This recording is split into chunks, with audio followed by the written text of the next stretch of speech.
Terence McKenna, how should I describe him? I asked a number of people, and they looked puzzled and loped off. Finally, I managed to get a consensus, which is this, that Terence is an expert in Amazonian shamanism, a philosopher, and an explorer of altered states, the sort of thing we all do when we get home of an evening. But I think he does it rather better than most. Terence McKenna, please welcome Terence.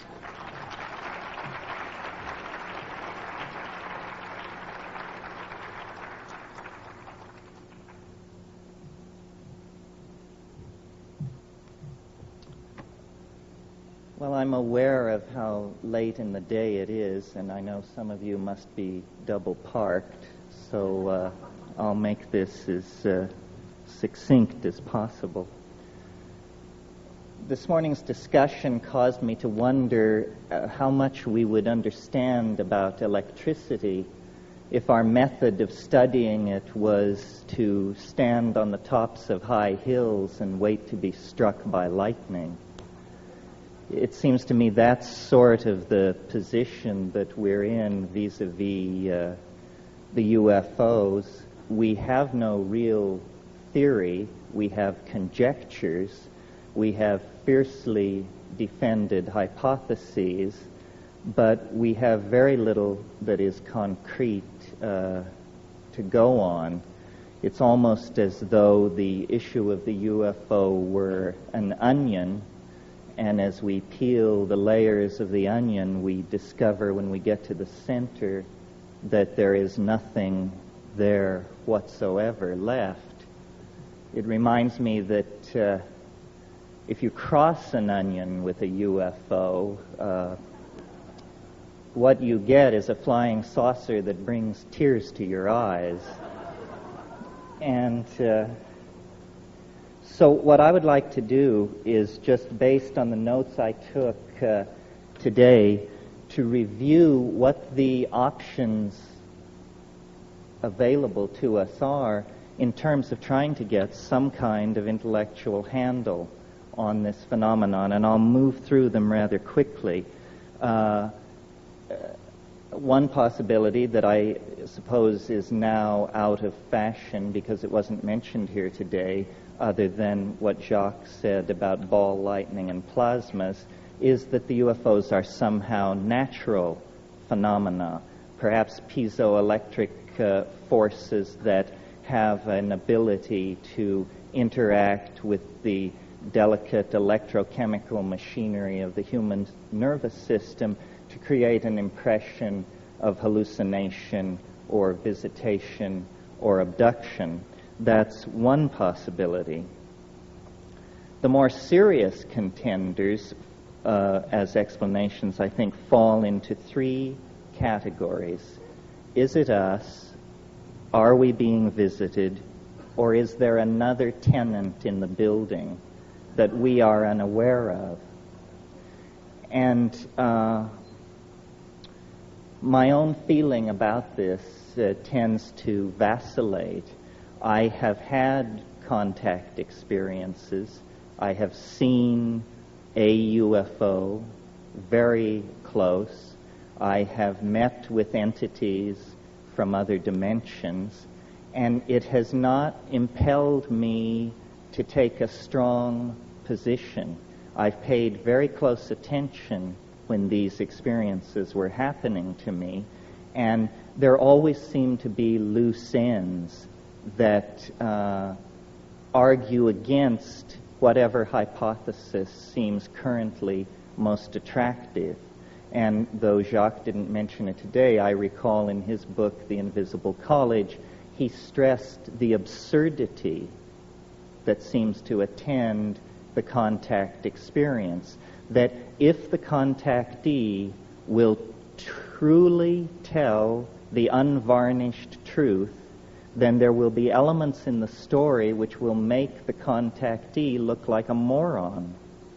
In other words, the invalidation of the experience is an inimical part of its structure. almost as though the entities were saying, well, you may tell this story if you wish, but if you tell it truthfully, you'll be taken for a fool. Well, there's nothing wrong with being taken for a fool, except that it does seal the phenomenon rather nicely away from the very sober ladies and gentlemen who are making their careers in some branch of science. They are not interested in investigating the kinky, the anecdotal, the possibly pathological. In preparation for this conference, I reread Carl Jung's book published in 1954 called Flying Saucers, A Modern Myth of Things Seen in the Sky. And to my mind, no one has really gone beyond Jung. He understood very clearly that saying that something is a denizen of the psychic realm no way precludes its also having efficacious force in the physical realm through the phenomenon which he called synchronicity. Some of the points which Jacques made today about the nature of the medical examinations that are reported, they are absurd. They are unnecessary to be performed at our level of technology, let alone any future, more advanced level that we might be asked to believe in. So if the UFO phenomenon is something that is coming from us, then what is it, and what is it for? And I've given a good deal of thought to this question over the years because I tend to lean toward the notion that the UFO problem, like many subtle problems, is haunted by our own naivete concerning language. If I were to randomly choose, and don't worry, I shan't, 5 of you to come up here, and each one of you would have 40 seconds to explain to the rest of us what an atom is, it would be preposterous. None of us know. I doubt there's a person in this room who can give an account of the atom that tallies with the quote-unquote orthodox description of the atom. So there is a curious fuzziness about the most mundane parts of reality when we really attempt to magnify and understand them in the clear light of consciousness. How much more ambiguity there is then, naturally, attendant upon the examination of any kind of phenomena which are rare or tend to be fringy. So it isn't a matter of achieving consensus over the UFO. We can't even achieve consensus about what constitutes a decent souffle. So this passionate desire to drag us all under the umbrella of a single explanation is, I think, missing the point. To my mind, if the UFO phenomena is something arising out of the superego of the human psychic organization, then we should ask why. What is it doing? And I don't want to sound like a public relations agent for Jacques Vallée, but to my mind, with the exception of Jung, Jacques is the only commentator on the phenomenon who has really pushed the frontier back. To my mind, in The Invisible College, when Vallée says, in looking at the effect, not asking the question, what is it, but what does it do, you very quickly see what the flying saucers are doing. What they are doing is eroding faith in science. They are an antidote to the scientific paradigm that has evolved over the past 400 years and which has led us to the brink of global catastrophe.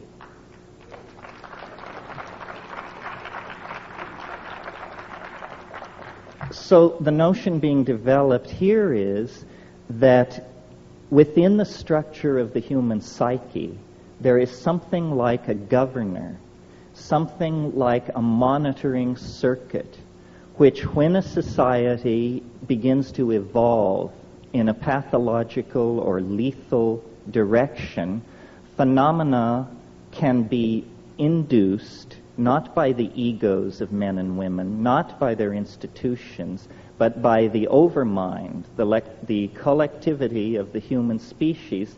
Phenomena can be induced which are so corrosive to the ideologies currently in place that their underpinnings are cut away, their validity is called into question, and their programs for social development and control are invalidated and destroyed.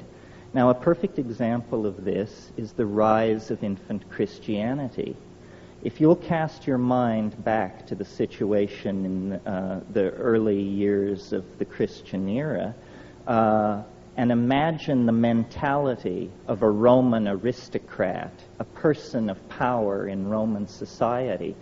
Their physics is drawn from democracy and atomism. In other words, they are thoroughgoing materialists. Their social theory is drawn from Epictetus and Plato. They are, in fact, extremely modern people by our own standards. However, among the gardeners and kitchen help and stable boys, there is news of a momentous event in the Middle East. A Jewish rabbi has triumphed over death and risen after 3 days in the tomb. Should the master of a Roman household have caught wind of this kind of superstitious talk among the help, he would have just dismissed it with a sneer. What a preposterous idea. And it is a preposterous idea. Nevertheless, the fact that an idea is preposterous has never held it back from making zealous converts. And within 120 years after the Annunciation of the birth of Christianity, its missionaries were beating on the gates of Rome, attempting to convert the emperor.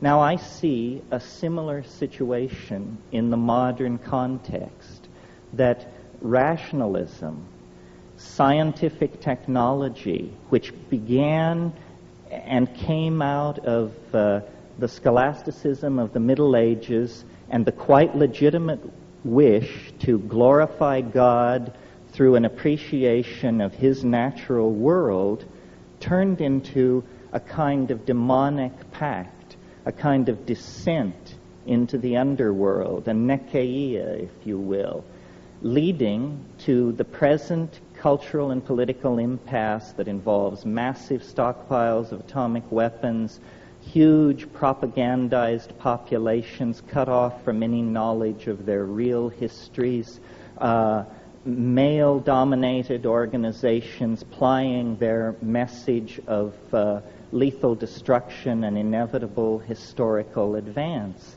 And into this situation comes suddenly an anomaly, something which cannot be explained. I believe that that is the purpose of the UFO, to inject uncertainty into the male-dominated, paternalistic, rational, solar myth under which we are suffering.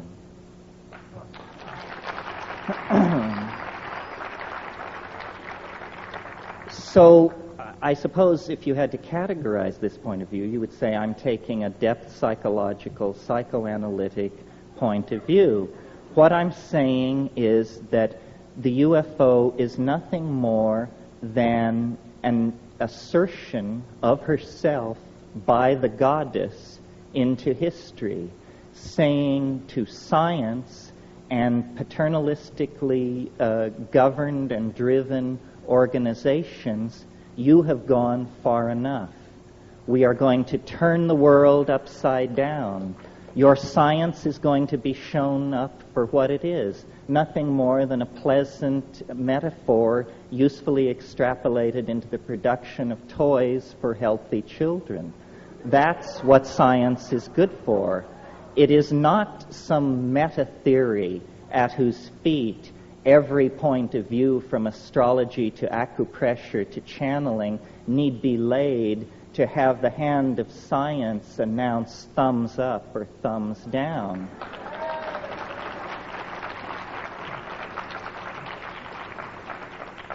Now, there is another possibility which can be dovetailed into the first. It is that it is not so much the oversoul or the superego of the human species which is responsible for stopping scientific masculine paternalism in its tracks, but rather that, unbeknownst to self-absorbed and myopic human beings, we have always shared, or at least for a very long period of time, have shared this planet with another intelligent species, another entity, which may have been perfectly content to allow us to abide in our ignorance of its presence until the point where it came to its awareness that our style was toxifying, ruining, raping, and perverting the planet. And at that point, this thing springs into action with similar end results as the previous scenario, the invocation of the superego. It's astonishing to me that in the 45 years that the UFO, are we being visited question has been kicked around, I have never seen in any UFO book or publication the suggestion made that if we believe we are being visited by organic, intelligent life forms from some other dimension or place in the galaxy, then we should very, very thoroughly examine the ecology of this planet for traces of its presence. What assurance do we have that the several million life forms that we know to exist on this planet all evolved here?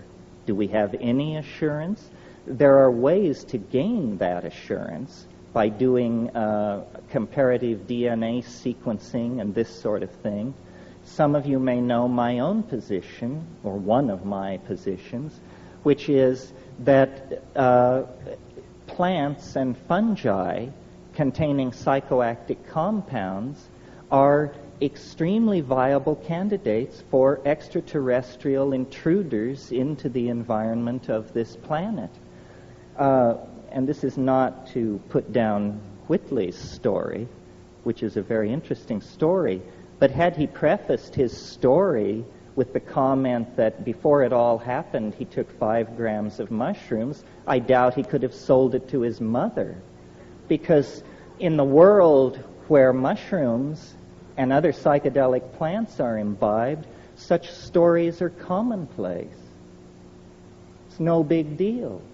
So I'm always amused by UFO investigators and compilers of data who will tell you, well, the first thing we did is we got rid of all the stories told by anybody who was intoxicated on anything.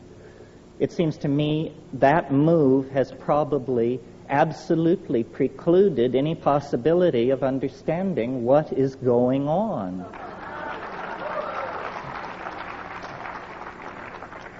You see, culture is something that we wear like clothes, and we're very much at ease with culture. Our mind is very much at ease with culture, and we gather the language of a given culture around us. Culture is the mind unperturbed. When a shaman or an ecstatic visionary goes into the wilderness and through ordeal or yogic practice or breath control or the taking of a psychoactive substance perturbs the mind, then we see what the mind is out naked, undressed from the clothing of language and convention. That's why I've made this point over and over again. There will not be a serious discussion of the origin of UFOs, or for that matter, of the nature of consciousness itself, until we leave the utterly culture-bound, provincial, and hick-like attitude that science has foisted on us about perturbing the mind. Without the use of psychedelic substances, I think solving the UFO dilemma is going to be as thankless a task as attempting to understand the nature of the universe without availing yourself of the use of a telescope. It is simply tying our hands behind our backs. Now, there is a third possibility, which is the one that is the more commonly entertained notion, which is simply that we are being observed by intelligent life forms that evolved somewhere else in the galaxy.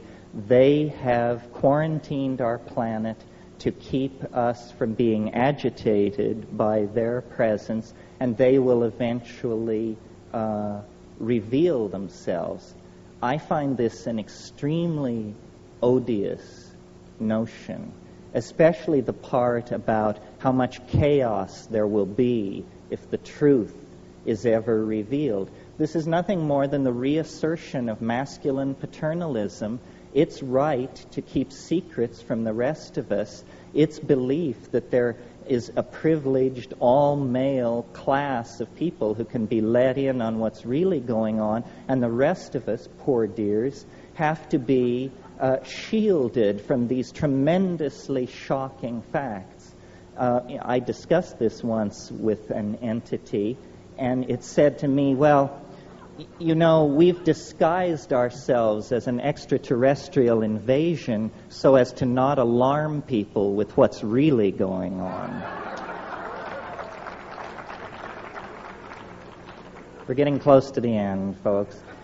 There is a fourth possibility, which I mention only in the interests of thoroughness, which is that these entities and their vehicles are not spacecraft at all, but are in some sense time craft, and that we may be the tremendous sense of empathy with these quite physically unusual beings may arise out of the fact that we're looking into the faces of our great-great-great-grandchildren, who may be emanating back through time, carrying the message, a message about some sort of future event or situation that lies many centuries downstream from us, but that is of such import that from that point, agents are moving backward and possibly forward through time, spreading the news of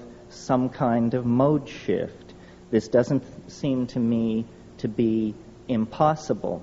However, based on my own experience, which is what I think this thing really comes down to, because what we have in the UFO issue is an official position supported by scientists, whether they be Neanderthal right-wingers or doctrinaire Marxists or whatever, a conspiracy of consensus against the personal experiences of individual human beings who are told, well, what you're saying happened to you can't have happened. You are insane, you are mentally ill, you are mistaken. So what we really have here is a political issue. Which do you believe? Your perceptions, memories, and expectations aided by your intellect, or some kind of utterly abstract, official, doctrinaire, sexist philosophy laid on from above? So I think really what the saucers do, if you accept their presence, is they empower us. They empower us to see science for the shell game that it is, to see the past 400 years of Western culture for the pathetic narrowing of the spectrum of allowable phenomena that it is, to the point where people think that if you can't bang on something with a hammer, it isn't real, which to me is just wild talk. I can't even imagine where that kind of thing is coming from.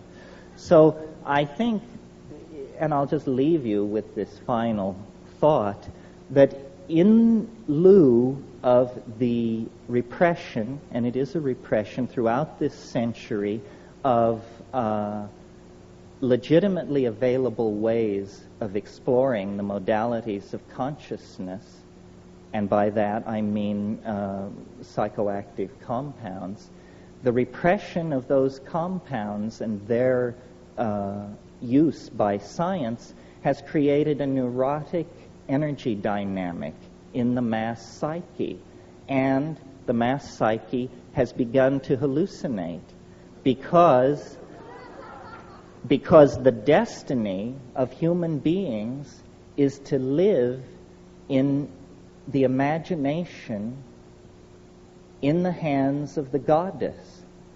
And wherever that thrust is impeded, psychopathy will result. There will be neurosis, there will be psychic epidemic, there will be confusion.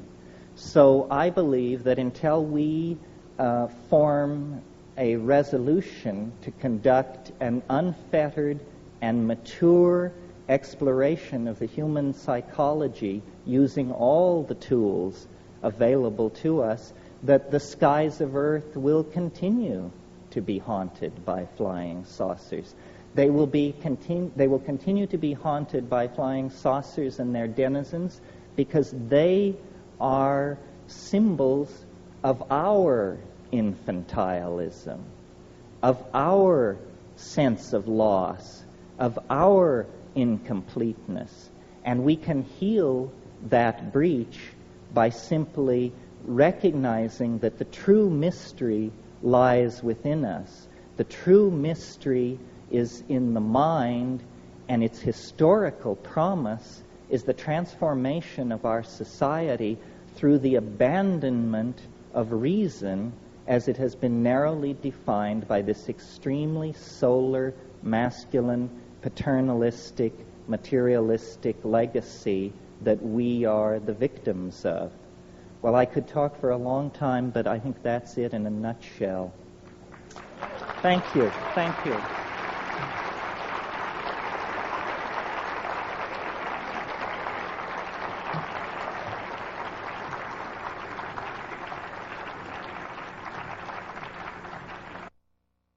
There were a couple of points I didn't cover. Before I get into that, though, I would like to thank and call attention to the magnificent accomplishment of Elise Agar and the Omega Foundation.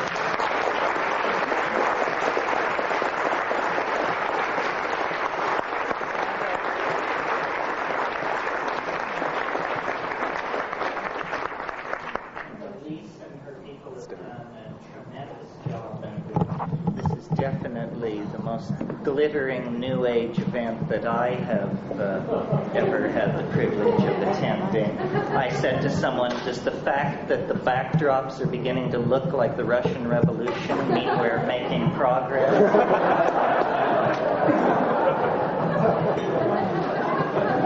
Can you all hear me? Put it up a little bit. Set it up. Can't do that a little bit. How's that? Okay. The area that I want to just spend a few minutes on tonight that I didn't touch on this afternoon is what then is to be done? Tolstoy's question. Once we reach this level of admitting the phenomenon, experiencing the phenomenon, trying to talk with each other about it, what is to be done? How are we to translate the message coming from the other side into a concrete reality that works for all of us? Or is that a good thing? And my take on this, which is nothing more than my take on it, is that what we are involved in and with in the UFO phenomenon is an extremely poignant and intense effort to end our alienation from the unconscious. That we can no longer have the luxury of an unconscious portion of the human psyche, that is an artifact of the childhood of our species, and that in fact the ending of childhood, anticipated brilliantly in Arthur C. Clarke's novel Childhood's End, the ending of childhood is what we are experiencing in relationship to the alien archetype. As a species, we are coming into a kind of pubescent awareness of the presence of the other. Our childish historical concerns that were self-directed and self-indulgent no longer satisfy, and a deep kind of yearning has come upon the species, a yearning for the confirmation of the presence of an other. In the same way that an adolescent child becomes aware of and develops an extremely intense, highly charged, and ambivalent attitude toward the opposite sex.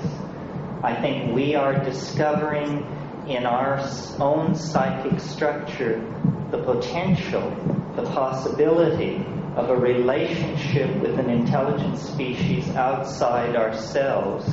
And this raises for us all the tensions, all the issues that accompany an adolescent love affair. How are we to eliminate the human unconscious and come into our birthright as fully conscious, enlightened beings? What is to be done? Again, my opinion is that what we need to do is to concentrate on the phenomenon of communication and the evolution of language. We have been far too naive about the role that language has played in the construction of reality at its center, let alone off on the fringes with the elves and the fairies and the UFOs. We need to test the envelope of language. We need to perfect the fine idea of being able to communicate with each other. At the moment, and I think we proved it at this conference, it's nothing more than a fine idea.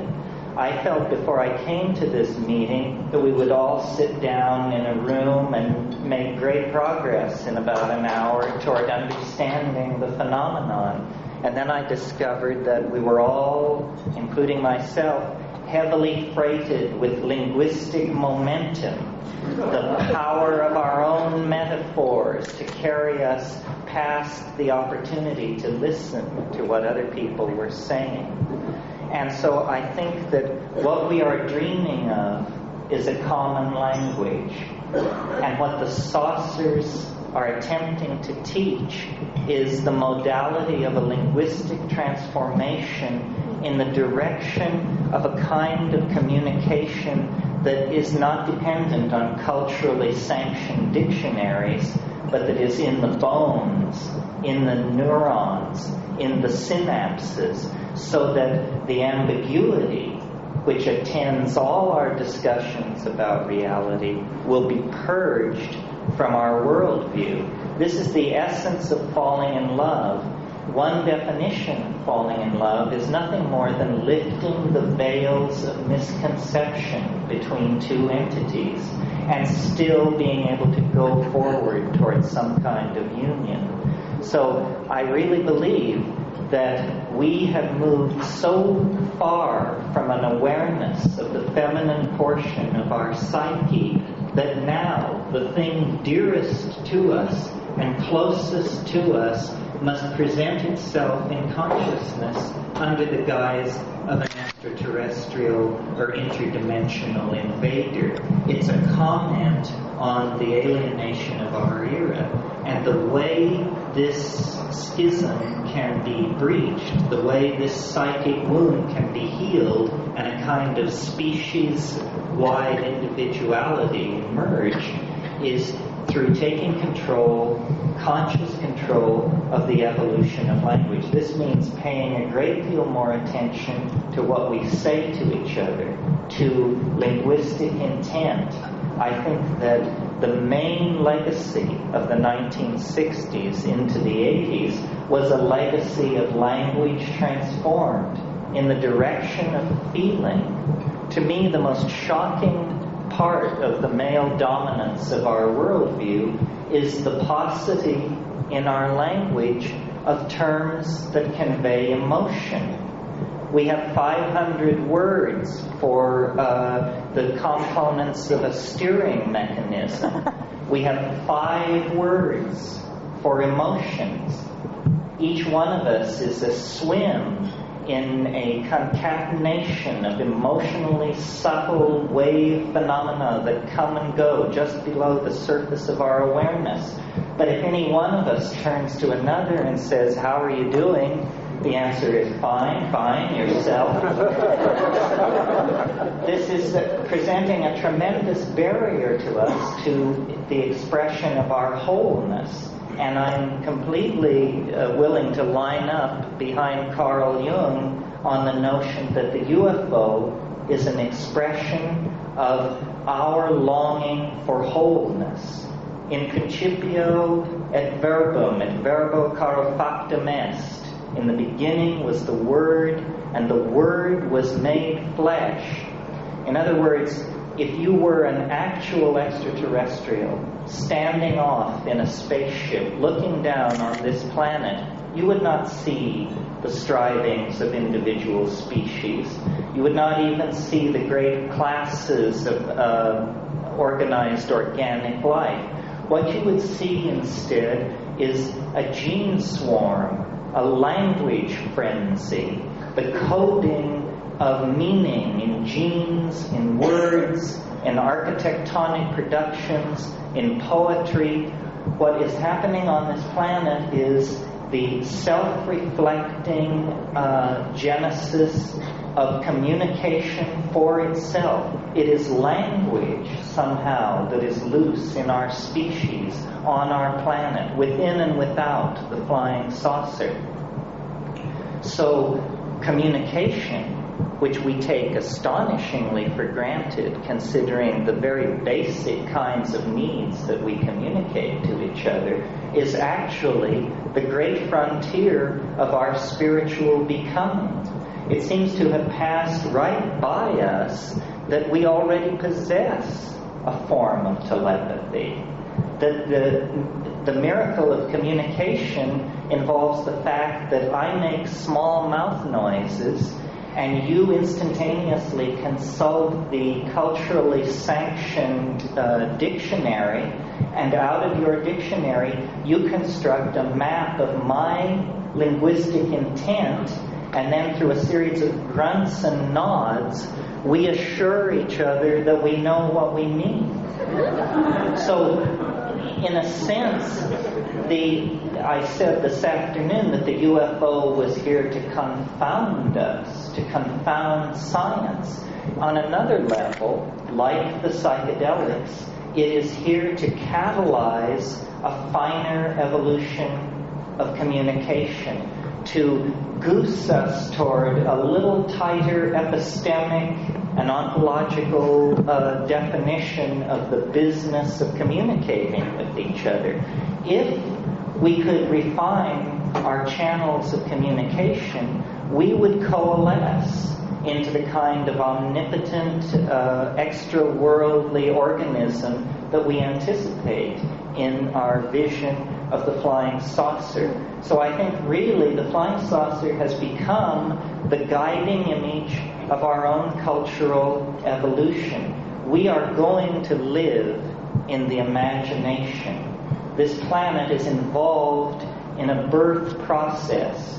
There is nothing unnatural about what is going on this planet, and there is nothing unnatural or inappropriate about us. It's simply that the planet has carried us to term. We are now ready to leave the womb, and the womb is in danger of toxemia if we in fact do not leave it. We have passed into a new kind of time where the separation of our species from the planet that gave us birth is a necessity for the survival of both parties. And like any birth, it is a moment of crisis.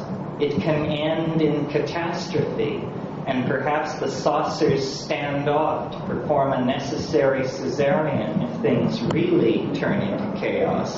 Many contactees report an apocalyptic scenario involving the saucers taking everybody away in the wake or in the imminence of a thermonuclear exchange.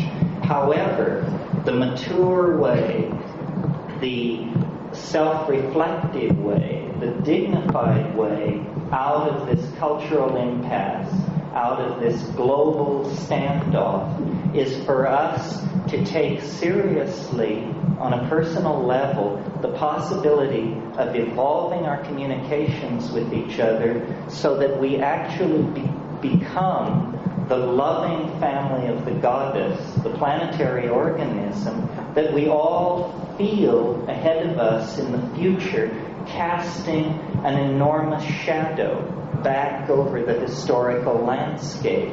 Eventually, and when is up to us, it will no longer be a higher dimensional object throwing a shadow into the flat dimensions of history. It will be instead a transcendental object made manifest. We are, in fact, on the brink of great changes. Yes, the UFO phenomenon has been around for hundreds of thousands of years, possibly, but nevertheless, it is somehow spun into the fate of our species. And the overwhelming image of self-transcendent flight, of return to a mandalic unity that transcends space and time, is the guiding archetype of our peregrination through history. So I believe that the UFO waits at the end of time in the same way that the individuated personality waits at the end of the ontological development of the individual. And if we act in good conscience and with great faith in each other, we can in fact realize the hope of the Irish prayer, which says, "May you be alive at the end of the world." Thank you.